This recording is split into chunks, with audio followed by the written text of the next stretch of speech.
Welcome to tesic classes English with Monika. आज का topic है टेंस। टेंस इंग्लिश ग्रामर का मोस्ट इम्पॉर्टेंट पार्ट है। यदि आप इंग्लिश बोलना सीखना चाहते हैं या इंग्लिश में ट्रांसलेशन करना चाहते हैं या ग्रामर की कोई भी एक्सरसाइज जैसे direct indirect, active passive etcetera, कोई भी एक्सरसाइज आप करना चाहते हैं तब आपको टेंस आना बहुत ज़रूरी है। तो आज मैं आपको टेंस पढ़ाने जा रही हूँ। तो आइए शुरू करते हैं। टेंस, टेंस का क्या मतलब होता है?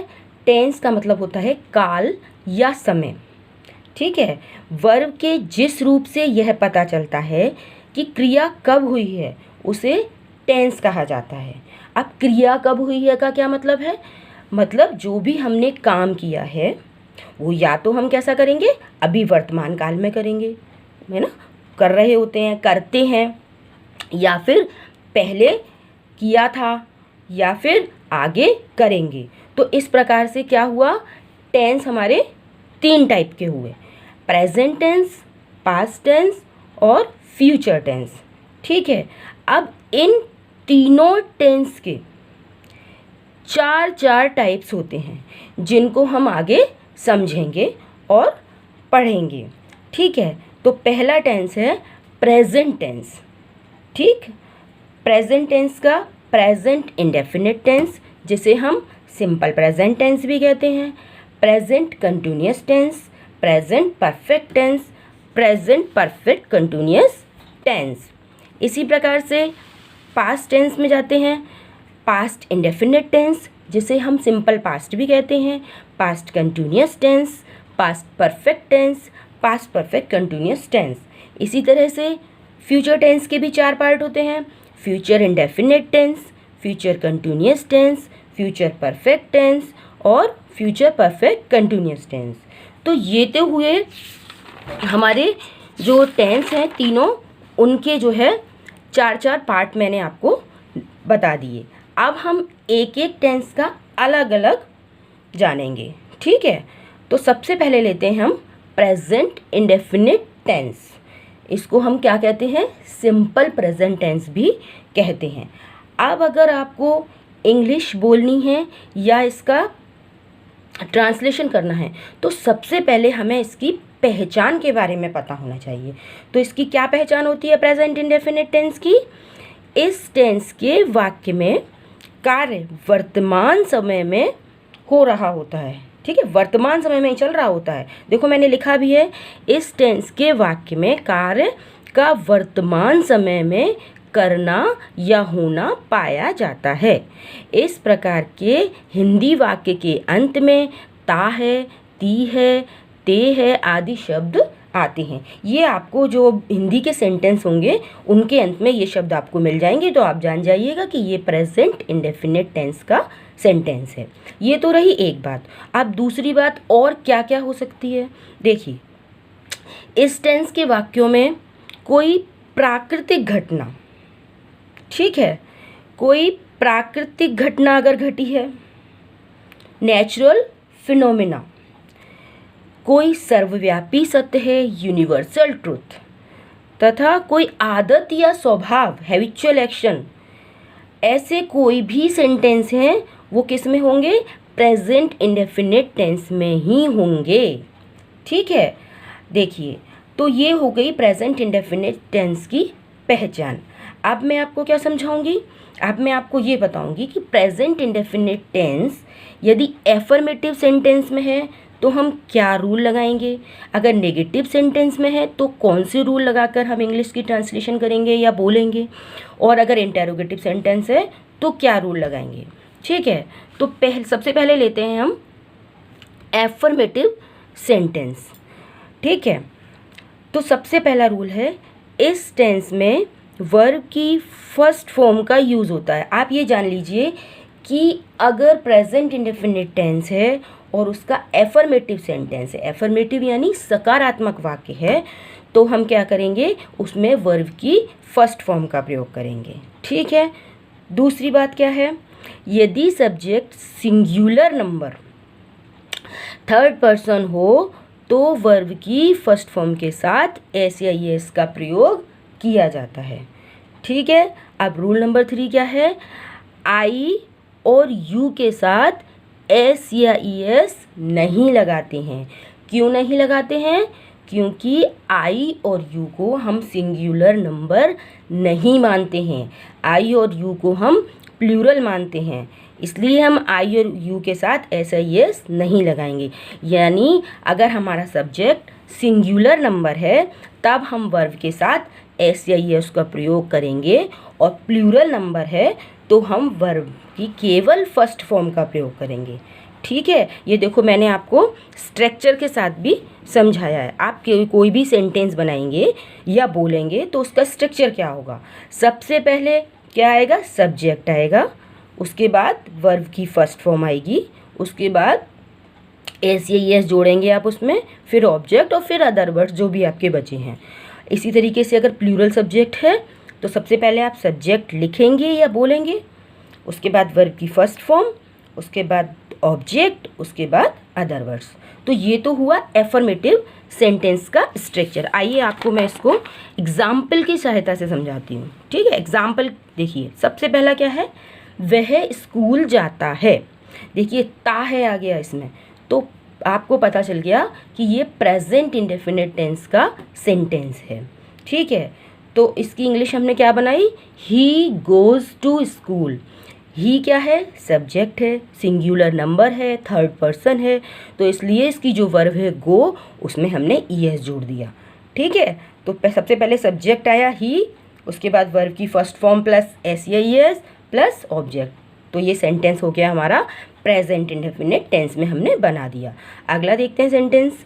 रोज़ वर्षा होती है, इट रेन्स डेली। इसी तरीके से सूर्य पूर्व में निकलता है, the sun rises in the east. Madan cricket खेलता है, मदन प्लेज क्रिकेट।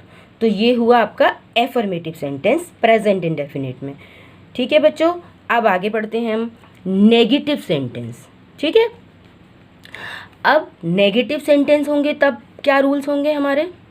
देखिए रूल नंबर 1, नेगेटिव सेंटेंस में हेल्पिंग वर्ब डू या डज के साथ नॉट का प्रयोग होता है। यानी यहाँ पर हम डू या डज को as a helping verb use करेंगे। ठीक है, rule number 2, singular number third person subject के साथ वर्ब की फर्स्ट फॉर्म के पहले डज नॉट का प्रयोग किया जाता है। ठीक है, rule number next, plural number subject के साथ, यानी आपका प्लूरल क्या हुआ? आई, यू, वी और दे के साथ डू नॉट का प्रयोग करते हैं। नेक्स्ट है, यदि सेंटेंस में कभी नहीं हो तो वर्ब से पहले नेवर लगाते हैं और डू या डज नहीं लगाते हैं। ठीक है, ये एक अलग बात हो गई। ये सेंटेंस नेवर के साथ भी नेगेटिव तो रहेगा, लेकिन वहाँ पर हम डू या डज का यूज़ नहीं करेंगे। उसके साथ हम क्या करेंगे? वर्ब में एस या एस लगाएंगे, जैसे हम एफर्मेटिव में लगाते थे नेवर के साथ। ठीक है, आइए इसका स्ट्रक्चर देख लेते हैं। देखिए, अगर आपका सब्जेक्ट सिंगुलर नंबर है नेगेटिव में, तो आप क्या करेंगे? सबसे पहले सब्जेक्ट, उसके बाद डज, फिर नॉट, फिर वर्ब की first form plus object plus other words. Same plural में subject plus do plus not plus verb की फर्स्ट फॉर्म प्लस ऑब्जेक्ट। ठीक है, देखिए बच्चों एक खास चीज़ देखिए आपने, यहाँ पर हमने डू और डज के साथ एस या एस वर्ब में नहीं लगाई है, वर्ब की फर्स्ट फॉर्म ही लिखी है सीधी। बस आपको यही ध्यान रखना है, जहाँ डू या डज का यूज़ होगा वहाँ वर्ब की फर्स्ट फॉर्म लगाएंगे, वर्ब की फर्स्ट फॉर्म में एस या एस नहीं लगाएंगे। आइए इसके एग्जाम्पल देख लेते हैं। लड़का अपने घर नहीं जाता है, the boy does not go to his home. मैं तुम्हें एक कहानी नहीं सुनाता हूँ, I do not tell you a story. वे अपने स्कूल नहीं जाते हैं, they do not go to their school. वे स्कूल कभी नहीं जाते हैं, he never goes to school. देखिए जैसे मैंने आपको स्ट्रक्चर लिखाया था बिल्कुल वैसे ही सेंटेंस बने हैं। यहाँ पर अगर प्लूरल नंबर है तो हमने डू नॉट का यूज़ किया है, सिंगुलर नंबर है तो डज नॉट का यूज़ किया है, और नेवर के साथ क्या किया है हमने, ना डू का यूज़ किया है ना डज का यूज़ किया है, हमने वर्ब की फर्स्ट फॉर्म में एस या एस लगाकर सेंटेंस को बना दिया है।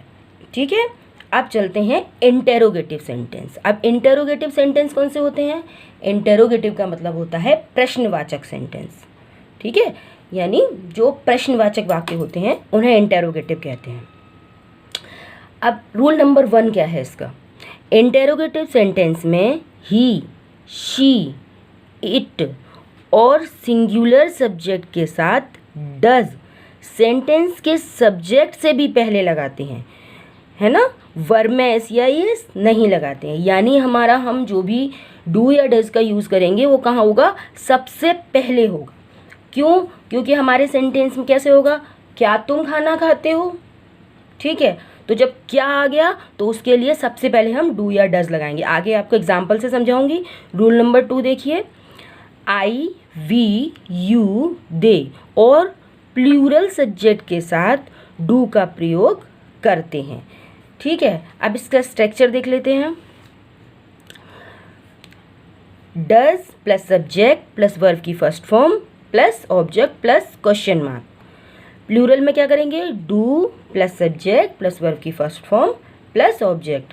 बच्चों 2 टाइप के इंटेरोगेटिव सेंटेंस होते हैं, ये आपको पता है। ये मैंने आपको फर्स्ट टाइप का स्ट्रक्चर लिखाया है, आगे सेकंड टाइप के बारे में भी समझाऊंगी। अभी हम जो है आपके बिगिन विद हेल्पिंग वर्ब वाला जो यानी फर्स्ट टाइप का जो सेंटेंस है उसके एग्जाम्पल देख लेते हैं।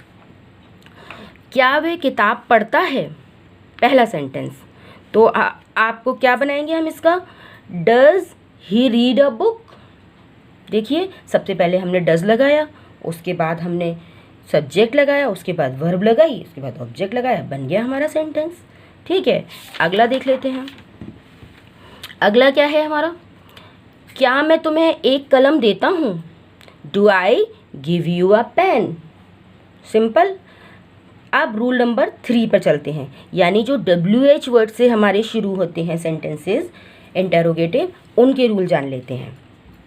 सुनिए रूल नंबर 3, अगर सेंटेंसेस के बीच में क्वेश्चन वर्ड कैसे, कब, क्यों, कहाँ, कैसे हो तो सबसे पहले क्वेश्चन वर्ड लिखते हैं। यानी ये जो कब, क्यों, कहाँ, कैसे सेंटेंस में आते हैं उनकी इंग्लिश लिखेंगे सबसे पहले, उसके बाद डू या डज और उसके बाद सब्जेक्ट लिखते हैं। ठीक है, ये हो गया आपका रूल नंबर 3।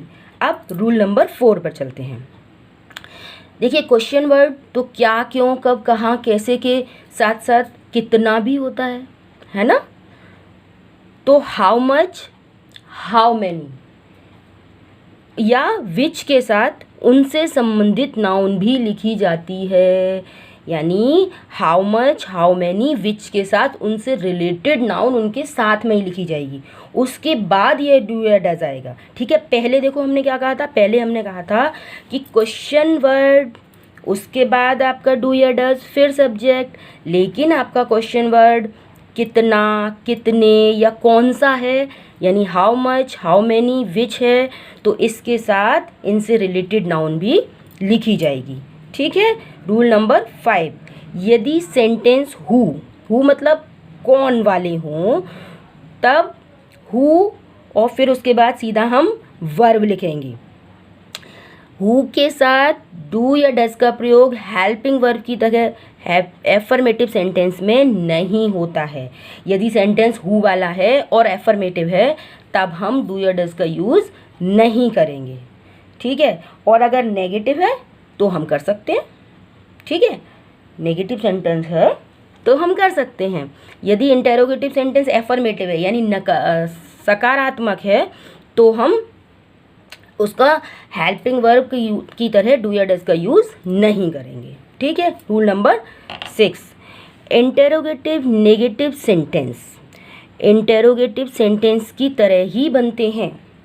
अब इंटेरोगेटिव नेगेटिव का मतलब जो आपके प्रश्नवाचक भी हैं और नकारात्मक भी हैं।